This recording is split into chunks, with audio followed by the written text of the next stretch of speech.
नमस्कार, हमारे खास कार्यक्रम में आपका स्वागत है। मैं हूं आपके साथ विजेंद्र।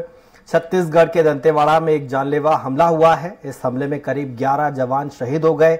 हमले के बाद से इलाके में सर्चिंग बढ़ा दी गई है, तो वहीं मामले पर सियासत भी शुरू हो गई है। पहले ये रिपोर्ट देखिए, उसके बाद चर्चा की शुरुआत करेंगे। छत्तीसगढ़ के दंतेवाड़ा में बुधवार दोपहर को नक्सलियों ने डीआरजी फोर्स के जवानों को अपना निशाना बना लिया। इस हमले में 10 जवान और एक ड्राइवर शहीद हो गए हैं। नक्सलियों ने आईईडी ब्लास्ट कर उस गाड़ी को उड़ा दिया जिसमें जवान सवार थे। नक्सलियों को खत्म करने के लिए सरकार ने 2008 में डीआरजी फोर्स का गठन किया था। दंतेवाड़ा डीआरजी द्वारा एक अभियान संचालित की गई थी। अभियान के पश्चात तब जिला मुख्यालय दंतेवाड़ा वापस लौटा थे।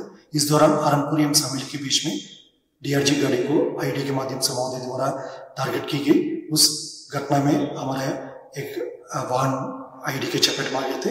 उसमें 10 डीआरजी जवान एवं एक सिविलियन ड्राइवर, कुल 11 लोग का शहादत होगी। अतिरिक्त इन्फोर्समेंट पार्टी सीआरपीएफ एवं डीआरजी घटनास्थल पहुंच गई है। वहाँ कुछ दूरी में नक्सली छिपे होने की गोपनीय जानकारी थी। डीआरजी के जवान रवाना किए गए थे। सर्चिंग के बाद लौट रहे थे तो आईडी ब्लास्ट किया गया है, जिसमें 10 जवान और एक ड्राइवर की मृत्यु हुई है। कुल 11 लोगों की शहीद हुए हैं 11 लोग, ऐसी जानकारी अभी मिल रही है। एक्स्ट्रा फोर्स, सपोर्टिंग फोर्स रवाना कर दिया गया है।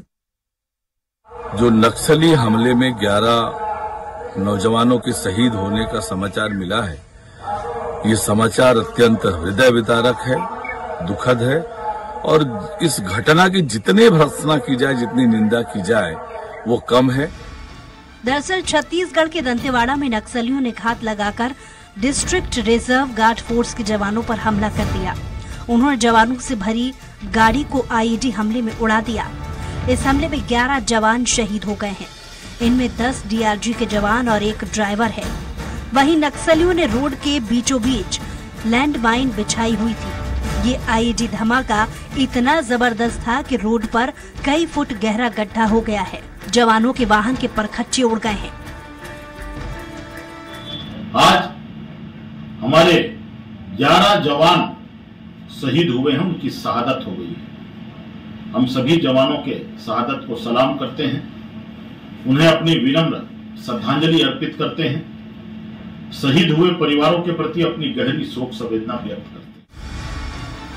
वहीं बस्तर के आईजी सुंदर राज ने बताया कि अरनपुर के पालनार क्षेत्र में नक्सलियों ने जवानों को अपना निशाना बना लिया है।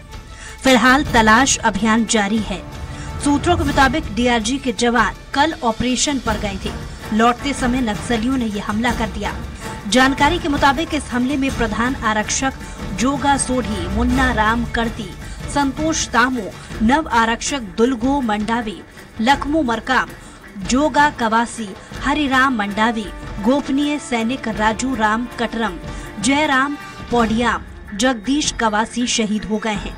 वहीं निजी वाहन का चालक धनीराम यादव की भी इस हमले में जान चली गई है। जो हमारे जो जवान शहीद हुए हैं, उसके परिवार के प्रति संवेदना व्यक्त करता हूँ। लेकिन जो ये लड़ाई है वो अंतिम दौर पे चल रहा है और नक्सलियों को किसी सूरत में छोड़ा नहीं जाएगा और निश्चित रूप से उस योजनाबद्ध ढंग से बना के ये नक्सलवाद को ही समाप्त करें। दुखद घटना है और सुनकर बहुत पीड़ा हुई। 10 जवान और एक ड्राइवर चालक जो था, 11 के 11 शहीद हुए। बहुत बड़ी घटना है और मुझे लगता है कि जो बार बार दावा किया जाता है मुख्यमंत्री के द्वारा कि नक्सलियों पे पूर्ण नियंत्रण है, लगातार इस प्रकार की घटनाएं। आज तो जवान शहीद हुए, कुछ दिन पहले भारतीय जनता पार्टी कार्यकर्ताओं को टारगेट करके 4-5 कार्यकर्ताओं को निर्मम हत्या की गई। तो लगातार ऐसी घटनाएं बढ़ रही है। मुझे लगता है कि इस प्रकार के रोड ब्लास्ट का पूर्वानुमान लगाना तो सही में कठिन होता है। आज दंतेवाड़ा में जो घटना घटी है बेहद दर्दनाक और दुख है हम लोग के लिए। मैं सबसे पहले जो जवान शहीद हुए उनको मैं श्रद्धासुमन अर्पित करता हूं, साथ ही उनके शहादत को नमन करता हूं। जिस प्रकार से नक्सलियों के द्वारा एक कायराना हरकत की गई है, मैं चाहता हूं कि सरकार इसको तत्काल जवाब सरकार की ओर से मिलने चाहिए। वहीं बताया जा रहा है कि पिछले कई वर्षों में नक्सलियों को आत्मसमर्पण कराने के लिए डीआईजी ने महत्वपूर्ण भूमिका निभाई है। वहीं इस पूरे हमले के बाद कई लोगों ने गहरा दुख जाहिर किया है। वहीं सवाल ये है कि आखिर सूबे में लाल आतंक का अंत कैसे होगा। Bureau report, Swaraj express. इस पर ज्यादा चर्चा के लिए हमारे साथ मौजूद हैं कांग्रेस प्रवक्ता सुरेंद्र वर्मा, बीजेपी प्रवक्ता अनुराग सिंहदेव, राजनीतिक विश्लेषक डॉक्टर अजय चंद्राकर। आप तीनों मेहमानों का बहुत बहुत शुक्रिया चर्चा में भाग लेने के लिए। पहला सवाल मेरा सुरेंद्र वर्मा जी से। वर्मा जी, आज जो घटना हुई है उसको कैसे देखते हैं आप? एक तरफ तमाम दावे किए जाते हैं कि नियंत्रण में है नक्सलवाद, लेकिन जब जब ऐसे दावे किए गए नक्सलियों ने घटना को अंजाम दिया। ये बात केवल दावे की नहीं है, तथ्य ये प्रमाणित करते हैं, चाहे वो केंद्र सरकार के हों या राज्य सरकार के। एनसीआरबी के आंकड़ों में भी ये प्रमाणित हुआ है कि 60% जो है नक्सल घटनाएं, वारदात जो है उसकी कमी आई है। आज की जो घटना है अरनपुर की, बेहद दुखद है, निंदनीय है। नक्सलियों का ये कायराना हमला है, निंदनीय है। नक्सलियों का ये कायराना हमला है और जो भी भारत का नागरिक संविधान में आस्था रखता है, लोकतांत्रिक प्रक्रिया पे आस्था रखता है, वो कड़े शब्दों में इस घटना की निंदा कर रहा है। पिछले 4 साल में नक्सल घटनाएं और नक्सलियों का प्रभाव जो है बेहद तेजी से संकुचित हुआ है। 589 गांव जो है वो नक्सल मुक्त हुए हैं। 314 स्कूल जो नक्सल प्रभावित क्षेत्रों में बंद कर दिए गए थे वो पुनः खोले गए हैं। 196 गांवों में विद्युतीकरण का काम पूरा किया गया है। 54 नए सुरक्षा कैंप खोले गए हैं। तो यह कहना कि नक्सलवाद काबू में नहीं है, मैं समझता हूं कि उन शहीदों का और उन सुरक्षा बल के जवानों के पुरुषार्थ पर सवाल उठाना है। ये दलगत राजनीति से ऊपर उठकर ऐसे समय में जब नक्सलवाद बस्तर में सिकुड़ रहा है, आज सुकमा, बीजापुर और दंतेवाड़ा के सुदूर सीमावर्ती इलाकों में सिमट गए हैं, तो ये बौखलाहट है नक्सलियों का। और जो जवान निकले थे वो वापस लौट रहे थे। ये वापसी के समय में उन पर हमला किया गया है और यह भी देखा गया है कि यह चौड़ी सड़क है, डामर की सड़क है, पास ही सीआरपीएफ का कैंप है। और ऐसे समय में यह देखा गया है कि जब हम ये निश्चिंत हो जाते हैं कि हम अपने मुकाम तक वापस आ रहे हैं, ऐसे समय में गुरिल्ला वार जो ये करते हैं, ये छुपकर वार करते हैं, ये कायराना हरकत करते हैं। तो ज्यादातर विजेंद्र जी गर्मी के समय में ऐसे देखे गए हैं और इन हमलों का मुंहतोड़ जवाब देने के लिए सरकार तैयार है। वो समय ज्यादा दूर नहीं है जब यहां नक्सलवाद पूरी तरह से सफाया हो जाए। नक्सलियों के पांव उखड़ने लगे हैं, बहुत तेजी से संकुचित हो रहे हैं। ठीक है, मैं रुक करूंगा अनुराग जी का। अनुराग जी, कैसे देखते हैं? 15 साल आपने भी राज किया है छत्तीसगढ़ में, आपकी पार्टी की सरकार रही, लेकिन तब भी नक्सलवाद था। जोगी जी की सरकार थी तब भी नक्सलवाद था, अभी भूपेश बघेल जी की सरकार है अभी भी नक्सलवाद है। आखिर ये समस्या खत्म क्यों नहीं होती है? दंतेवाड़ा में जो नक्सल की घटना हुई है उसमें जो जवान ने सर्वोच्च बलिदान दिया है, उनके प्रति नमन करता हूं। परिवार को ईश्वर शक्ति दे कामना करता हूं। देखिए, ये बड़ा ही मर्माहत करने वाली घटना है और स्वाभाविक रूप से इससे एक हर छत्तीसगढ़ के नागरिक को, देश के नागरिक को पीड़ा होती है जी, जब इस तरीके से हमारे जवानों का लहू बहता है। लेकिन मुझे लगता है कि देखिए, यदि ये देखें कि नक्सलवाद की विरासत या नक्सलवाद का इतिहास कब का है, तो आप पाएंगे कि जब भाजपा की सरकार बनी उससे पहले से नक्सलवाद छत्तीसगढ़ को अपने दृष्टि में ले चुका। और स्थिति ये थी कि हमारे बस्तर के क्षेत्र तो अलग है, बल्कि सरगुजा से लेकर राजनांदगांव के जिले तक, कवर्धा तक नक्सलवाद का व्यापक प्रसार जी। बीजेपी की सरकार बनी, नक्सलवाद पर सख्त कार्रवाई की और भारतीय जनता पार्टी ने स्पष्ट रूप से माना कि नक्सलवाद की जो समस्या है ये लॉ एंड ऑर्डर की, कानून और व्यवस्था की समस्या है और इसलिए इसको उसी अंदाज में निपटाया जा सकता है। और सफलता मिली। सरगुजा में नक्सलवाद की समाप्ति हुई, राजनांदगांव में लगभग हम उनको बैकफुट पर ढकेल दिए, कवर्धा में समाप्त कर दिए और बस्तर के कुछ क्षेत्र में भी सीमित। लेकिन ये जो 4 साल कांग्रेस की सरकार का है, मुझे लगता है कि इस कांग्रेस की सरकार में पॉलिसी पैरालिसिस नक्सल को लेकर स्पष्ट रूप से देखने को मिलता है। ये नक्सलवाद के गहरे जख्म पर पट्टी बांधकर ये दिखाना चाहते हैं कि जख्म भर रहा है, जबकि ये नक्सलवाद का जो जख्म है ये कैंसर से भी घातक जख्म, बिना रेडिएशन और कीमोथेरेपी की हल होने वाला नहीं। लेकिन कांग्रेस की पॉलिसी रही है इस 4 वर्षों में सीज फायर, और इसने नक्सलियों को अपना पैर पसारने का, पुनर्स्थापित होने का, अपने संगठन के विस्तार करने का। ठीक है, ठीक है, और ठीक है अनुराग जी, आऊंगा मैं, रुक करूंगा डॉक्टर अजय चंद्राकर का। जी अजय जी, सब समस्या की बात करते हैं, समाधान की कोई बात नहीं करता है। 23 साल लगभग होने वाले हैं छत्तीसगढ़ को बने हुए। उसके पहले एमपी के जब साथ में छत्तीसगढ़ था तब भी ये समस्या थी, आज भी समस्या है। कहा जाता है कि सेना को ऑपरेशन में लगाया जाना चाहिए और हवाई हमले करने चाहिए, तब जाकर नक्सलवाद खत्म होगा। लेकिन कोई समस्या इतनी बड़ी नहीं हो सकती है जितनी नक्सलवाद की समस्या है भारत में। हम लोग मंगल पर पहुंच गए हैं लेकिन नक्सलवाद जस का तस है।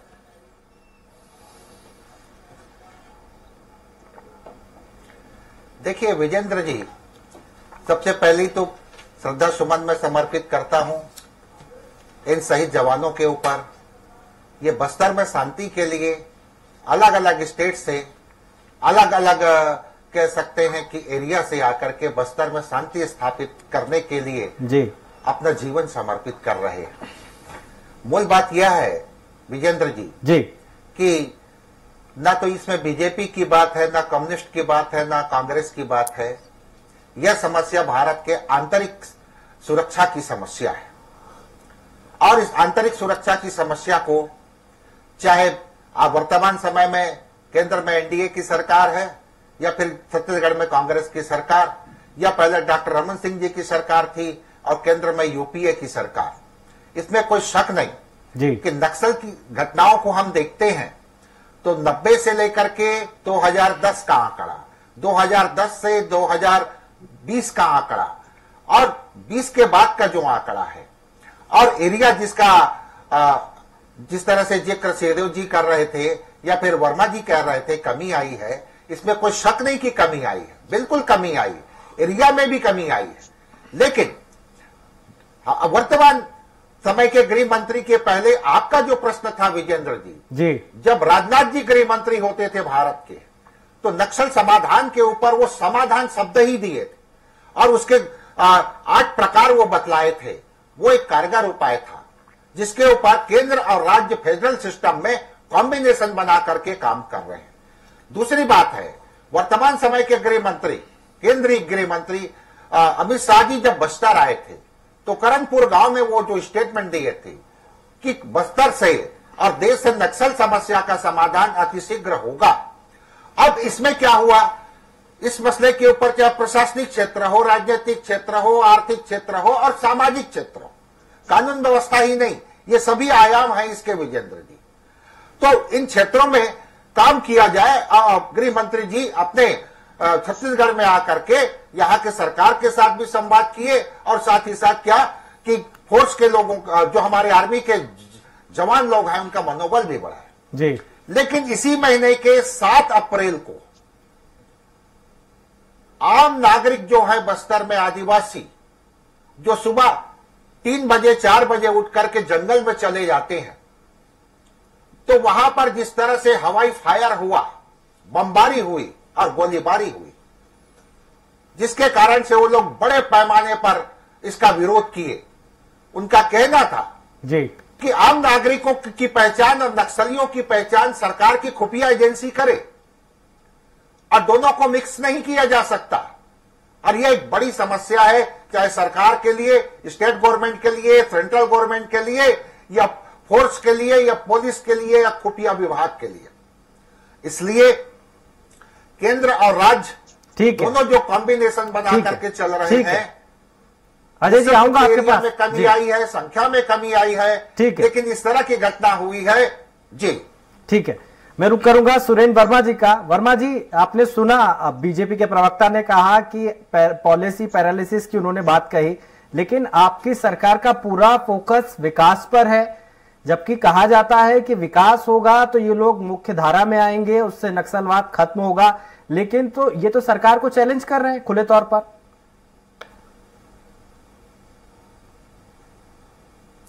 विजेंद्र जी, पिछले 4 साल के आंकड़ों पर आप नजर डालेंगे, ये एनसीआरबी का आंकड़ा है, जो 2004 से 2018 तक जो शहादत थी सुरक्षा बलों की, वो 1099, और उससे कहीं ज्यादा स्थानीय आदिवासी मारे गए, 1442, कुल 2551 शहादत हुई है, और पिछले 4 साल के आप औसत निकालेंगे तो 26 है।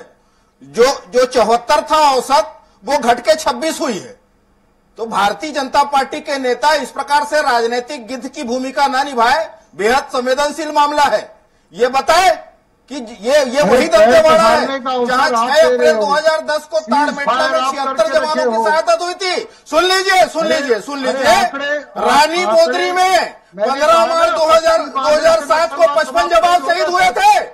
ये भारतीय जनता पार्टी के राजनीतिक गिद्ध ऐसे मामलों में भी राजनीति कर रहे हैं।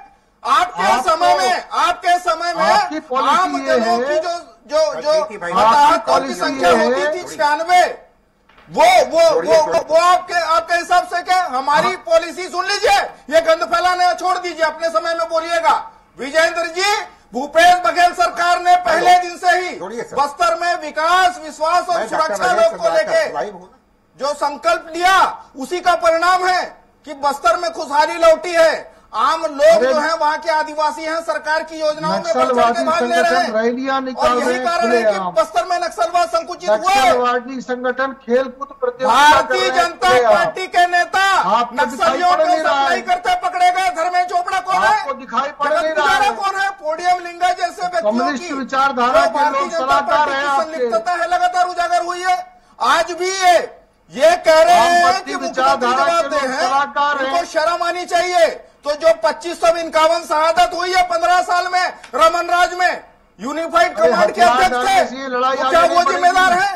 मेरा निवेदन है, ऐसे संवेदनशील मामलों में हमारी सरकार में लगातार नक्सल घटनाएं घटी है, जवानों के खून बह रहे हैं। ये इसी प्रकार से मुताबिक वाजपेयी आप दिखा, जवानों के खून बह रहे, संवेदनशीलता। जो 1551 जो शहादत हुई है, क्या वो आपकी नाकामी थी? एक तरफ भाजपा कहते हैं कि चुटकी बजाते हैं नक्सलवाद खत्म कर देंगे, दूसरी तरफ जो 2003 में सुदूर दक्षिण बस्तर के 2 ब्लॉक तक सीमित था नक्सल मुख्यमंत्री था, आपके झीरम में तो 10 साल हो गए। जिस बात के लिए माफी मांगनी चाहिए, आज बेशर्मी से सबूत मांग रहे हैं। सबूत तो तमाम जो पीड़ित है, जो प्रताड़ित है, जो हमले में घायल हुए, उनके पास है। एनआईए किसको बचाने के लिए किसके इशारे पर बचा रही है?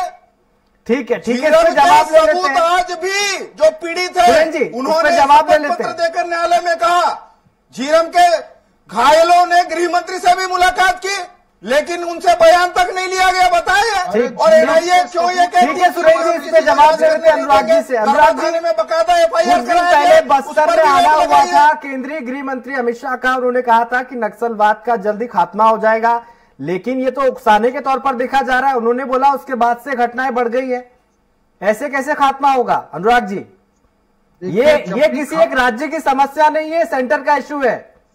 विजेंद्र जी, आंतरिक सुरक्षा भी सेंटर का इशू है सर, इस पे राजनीति मत कीजिए आप। अनुराग जी, राजनीति का प्रश्न नहीं है, राजनीति का प्रश्न नहीं है सर, राजनीति का प्रश्न नहीं है। राजनीति तो ये कर रहे हैं जो बात कर रहे हैं, राजनीति का प्रश्न नहीं है। मैं तो कह रहा हूँ पॉलिसी। पिछले दिनों विधायक बीजापुर पर हमला हुआ था, इनके पूर्व मंत्री कहते हैं प्रश्न है, विजेंद्र जी, शर्म आनी चाहिए। राजनीति का प्रश्न है क्या? शर्म आनी चाहिए। बीजापुर विधायक पर हमला हुआ था पिछले हफ्ते, और जिनके पूर्व मंत्री महेश गांगड़ा ने क्या कहा था? प्रोपेगेंडा। विजेंद्र जी, आप चैनल में एंकर के रूप में बैठे हैं, जानकारी प्राप्त करें। मुझे लगता है कि सेंट्रल फोर्सेस का डिप्लॉयमेंट स्टेट गवर्नमेंट के पुलिस। अच्छा, ये जानकारी का सर्टिफिकेट बांटने का काम इन भटपाइयों को, संख्याओं को मिला है क्या? दूसरी बात ये है, एंकर को जानकारी देंगे, देखिए सर्टिफिकेट देंगे। दूसरी बात ये है, छत्तीसगढ़ के अंदर क्या कांग्रेस विधायक पर अभी हमला नहीं हुआ था? क्या भाजपा के नेताओं की टारगेट किलिंग नक्सलियों ने नहीं किया? ये उसको क्या पूर्व मंत्री महेश गांगड़ा ने प्रोपेगेंडा नहीं बताया था? अभी ये जश्न मना रहे थे भाजपाई, शर्म आनी चाहिए इनको। प्रतियोगिता नहीं आयोजित की थी सार्वजनिक रूप से? क्या नक्सली संगठनों ने बड़ी रैली का आयोजन खुलेआम बस्तर के अंदर नहीं किया था? विजेंद्र जी को ये दिखाई नहीं पड़ रहा है? विजेंद्र जी, ये इनको कांग्रेस प्रवक्ता को दिखाई नहीं पड़ रहा है? इनको दिखाइए। भाजपाइयों को कोई आईना दिखाए तो ऐसे ही पीड़ा होती है। ये सर्टिफिकेट बांटेंगे। 15 साल खाद पानी देकर नक्सलवाद को बढ़ाने वाले रमन राज में एसपी की शहादत हुई थी, बदलवाड़ा में कलेक्टर अलेक्स पॉल मेमन का अपहरण हुआ था। ये बताए एनआईए किसके इशारे पर गणपति और रमन्ना का नाम चार्जशीट से बाहर किया? मंत्री जी कह रहे थे जब तक यूपीए की सरकार थी उनको मुख्य अभियुक्त मानते हुए उनकी संपत्ति को करने का इश्तेहार अखबारों में निकाला गया था। लेकिन ये भाजपाई नक्सलियों से साठगांठ करके उनका नाम चार्जशीट से बाहर कर दिया। ठीक है। आखिर में कब निकलेगा? 15 साल बस्तर में नक्सलवाद और भाजपा का विकास साथ साथ हुआ। मुख्यमंत्री ठीक है। अनुराग जी, आऊंगा आप दोनों के पास में रुक करूंगा। चंद्राकर जी का, अजय जी, आपको नहीं लगता है, आपने दोनों को सुना, एक तरफ सुरेंद्र वर्मा कह रहे हैं कि एनसीआरबी का जो डाटा है वो बता रहा है कि 60% जो घटनाएं हैं नक्सलियों की वो कम हुई है। दूसरी तरफ अनुराग जी कह रहे हैं कि पॉलिसी पैरालिसिस है, ये सीज फायर कर रहे हैं इसलिए घटनाएं नहीं हो रही हैं। अजय जी, दोनों के बयान आपने सुने, विश्लेषण कीजिए। देखिए विजेंद्र जी, दोनों स्नेहिल मित्र अपने अपने राजनीतिक दल को जिसको बिलोंग करते हैं पक्ष रख रहे हैं, लेकिन मूल बात है यह आंतरिक सुरक्षा का। और आपका एक बहुमूल्य प्रश्न था कि फौज का इस्तेमाल किया जा सकता है कि नहीं। फौज का इस्तेमाल केंद्र सरकार इसलिए नहीं कर रही है कि अपने ही देश के नागरिकों को मारने के लिए फौज का इस्तेमाल कैसे करेंगे, एक व्यवस्था है और यह केंद्र सरकार की उदारता है और राष्ट्रीय से लेकर के अंतर्राष्ट्रीय मानवाधिकार संगठनों की बात आ जाती है। पर अजय जी, ये उदारता भारी पड़ रही है। आंकड़े तमाम वर्मा जी ने दिए, तमाम जो शहीद हो रहे हैं वहां पर शहादत हो रही है लोगों की, जवानों की। अगर ऐसी उदारता से शहादत हो रही है तो किस काम की है उदारता? विजेंद्र जी नहीं, ये यहाँ पर उदारता बनाम फौज वरन हमारे जो बाकी सीआरपीएफ के फौज हैं इनका प्रयोग कर रही है, या अन्य जो फौज है उनका प्रयोग कर रही है। सेना बनाम सीआरपीएफ, अंतर यह है विजेंद्र जी। अब मूल बात यह है कि यहाँ पर सप्लाई लाइन, विभिन्न सामाजिक संगठन ऐसे लोग हैं जो चाहे वो अर्बन का हो, चाहे आप जो भी नाम देना चाहें, लेकिन मूल प्रश्न ये है आज के समय में एक कम्युनिकेशन बहुत जरूरी है, वह वातावरण बनाना, विश्वास पैदा करना जरूरी है। जब वहां पर हम कैंप लगाते हैं तो ग्रामीण उनका स्वागत करें, उनको फेथ में लेना जरूरी है। और यहीं पर सब जो मिसगाइड हो रहा है, मिसकम्युनिकेशन हो रहा है और इस तरह की दुखद घटनाएं घट रही हैं, शायद इसमें कुछ कमी है। विश्वास में लेना बहुत जरूरी है। अजय जी, मेरा एक सवाल है जो हर एक भारतीय का सवाल भी होगा कि आखिरकार इन नक्सलियों को हथियार कहां से मिलते हैं, इनको विस्फोटक कौन मुहैया करवाता है, इनका सप्लाई चेन क्या है, कैसे इनको ये सारी चीजें मिलती हैं? अजय जी, इसके पीछे बहुत लंबी कहानी है विजेंद्र जी। राजा भंजदेव जी के इसके पीछे काफी लंबी कहानी है और इतिहास के पन्नों को पलटेंगे तो राजा भंजदेव जी के महल में जिस तरह से गोलीकांड हुआ, वहां से आगे बढ़ते बढ़ते बढ़ते यहां तक कि कश्मीर के आतंकवादियों के द्वारा एक्सचेंज किया गया हथियारों का, नॉर्थ ईस्ट की बात आती है तो यह इतना संवेदनशील और गंभीर विषय है, हमारे देश के आंतरिक सुरक्षा के लिए बहुत बड़ा प्रश्न चिन्ह है। लेकिन मैं सेंट्रल गवर्नमेंट चाहे कोई भी गवर्नमेंट समय समय पर रही हो या स्टेट गवर्नमेंट, ये निश्चित रूप से पहल किए हैं और वो संख्या घटते घटते 26 और 74 ठीक है, मैं आऊंगा आपके पास, रुक करूंगा सुरेंद्र जी का। सुरेंद्र जी, ये निर्णायक लड़ाई की ओर कब जाएंगे हम? वो भी नक्सल मुक्त हुआ, यह तो सुरेंद्र जी, नक्सलवाद के खिलाफ निर्णायक लड़ाई कब शुरू होगी? विजेंद्र जी, यहाँ जो है विजेंद्र जी, मूल बात जो है ये नक्सलवाद को समेटने में बड़ी भूमिका जो है स्थानीय लोगों की है, स्थानीय आबादी की है। जिस प्रकार से डीआरजी का परफॉर्मेंस रहा है, डीआरजी में जो भर्ती होते हैं विजेंद्र जी, वो स्थानीय युवा होते हैं जी, और उनको भौगोलिक परिस्थिति, बोली भाषा जो है उसमें बड़ी मदद मिलती है। इस प्रकार से जो नक्सल जो है छापेमार युद्ध करते हैं, गुरिल्ला युद्ध करते हैं, भौगोलिक परिस्थिति का लाभ उठाकर भागते हैं। तो ये जो अभी परिणाम आ रहे हैं जिसका मैंने जिक्र किया, जो 60% कमी आई है, यहाँ डीआरजी में भर्ती बढ़ी है, दुर्गा और दंतेश्वरी जैसे महिला बटालियन बने हैं और इसका परिणाम है कि नक्सल घटनाओं में तेजी से कमी आई है और अब ये सुदूर सीमावर्ती इलाके में ढकेल दिए गए हैं। और बौखलाहट में इस प्रकार के जो कायराना हमले ये कर रहे हैं, ये पॉलिसी पैरालिसिस की बात करते हैं। अनुराग जी बताए, इनके समय में नक्सल नीति क्या होती थी? केपीएस गिल नक्सल सलाहकार थे मुख्यमंत्री रमन सिंह के तत्कालीन, उनको क्या कहा गया था कि वेतन लो और मौज करो। ये पॉलिसी पैरालिसिस है कि अभी जो समेटा गया है, जिस प्रकार से सुदूर ग्रामीण क्षेत्रों में सड़कें बन रही है, पुल पुलिया बन रहे, इंद्रावती नदी पे बड़े 3 पुल बने हैं हाल ही में, जो सड़कें राजमार्ग बंद हुई थी 30 साल तक, वहां पर आवागमन बनता, वो सारे शुरू किए गए हैं।